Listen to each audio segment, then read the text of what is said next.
شانتی کے پیغام کے ساتھ سمن طور حاضر ہے. یہ زمین اپنی زمین ہے، یہاں رہنے والے سارے لوگ اپنے لوگ ہیں.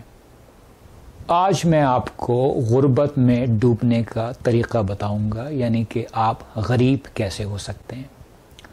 اور یہ طریقہ ممالک بھی استعمال کر سکتے ہیں کہ کس طریقے سے وہ یہ طریقہ استعمال کرتے ہوئے غریب ہو جائیں.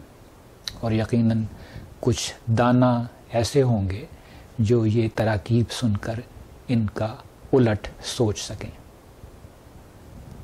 کیونکہ اپنی جمع پونجی لٹا کر غریب ہونے کے بہت سارے طریقے ہیں، اس لیے آج میں آپ کو صرف ایک طریقہ بتاؤں گا اور اگلے پروگراموں میں باقی طریقوں کے متعلق بات کریں گے. آج میں جو آپ کو ترکیب بتانے جا رہا ہوں وہ غریب ہونے کی سب سے زیادہ آسان ترکیب ہے، اور دنیا بھر میں لوگ یہ ترکیب استعمال کرتے ہوئے بآسانی غریب ہو جاتے ہیں. آپ کے پاس پیسہ بنانے کی ایک مشین ہے، اور اس مشین کو استعمال کرتے ہوئے ہی آپ دنیا میں ہر طرح کا کام کرتے ہیں. جی ہاں، پیسہ بنانے کی یہ مشین آپ کا جسم ہے. تو غریب ہونے کی سب سے آسان ترکیب یہ ہے کہ آپ جلد از جلد پیسہ بنانے کی اس مشین کا بیڑا غرق کر دیں. پیسہ بنانے کی یہ مشین ایک نہایت پیچیدہ مشین ہے. اس کے بہت مختلف طرح کے نظام ہیں. آپ مختلف نظاموں کی ایک فہرست بنائیے اور ایک ایک کر کے ہر نظام کا بیڑا غرق کرتے جائیے. مثلاً آپ کو معلوم ہے کہ اس پیچیدہ مشین کو چالو حالت میں رکھنے کے لیے اسے صاف ہوا چاہیے، اسے اچھی غذا چاہیے، اسے ورزش چاہیے اور اسے آرام چاہیے.